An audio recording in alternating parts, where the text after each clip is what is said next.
आपण अनेकदा म्हणतो, तो बदलला पाहिजे, ती अशी वागायला नको, लोक सुधारले तर सगळं ठीक होईल. पण कधी स्वतःला बदलण्याचा विचार केला आहे का? समर्थांनी याचं उत्तर खालील श्लोकात दिलं आहे.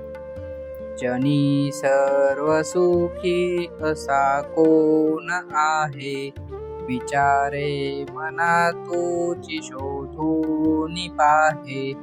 समर्थ सांगतात, अरे मना, या जगात प्रत्येकजण आपल्या संघर्षात आहे, म्हणून इतरांच्या चुका शोधण्यात वेळ घालवू नको. त्याऐवजी स्वतःच्या मनात डोकाव, आपले दोष ओळख, आपल्या स्वभावात बदल कर, कारण जग बदलण्यापेक्षा स्वतःला बदलणं अधिक सोपं आणि अधिक प्रभावी आहे. स्वतःमध्ये बदल झाला की आपल्या नजरेतून जगही बदललेलं दिसू लागतं. आज अनेक नात्यांमध्ये वाद, मतभेद आणि दुःख याच कारणामुळे निर्माण होतं की प्रत्येकाला दुसऱ्याला बदलायचं असतं. पण जेव्हा आपण स्वतःमध्ये नम्रता, संयम आणि समजूतदारपणा आणतो, तेव्हा नात्यांमध्ये आपोआप गोडवा निर्माण होतो. आज स्वतःला विचारा, मी रोज कोणाला बदलण्याचा प्रयत्न करतो, इतरांना की स्वतःला? समर्थांची शिकवण लक्षात ठेवा.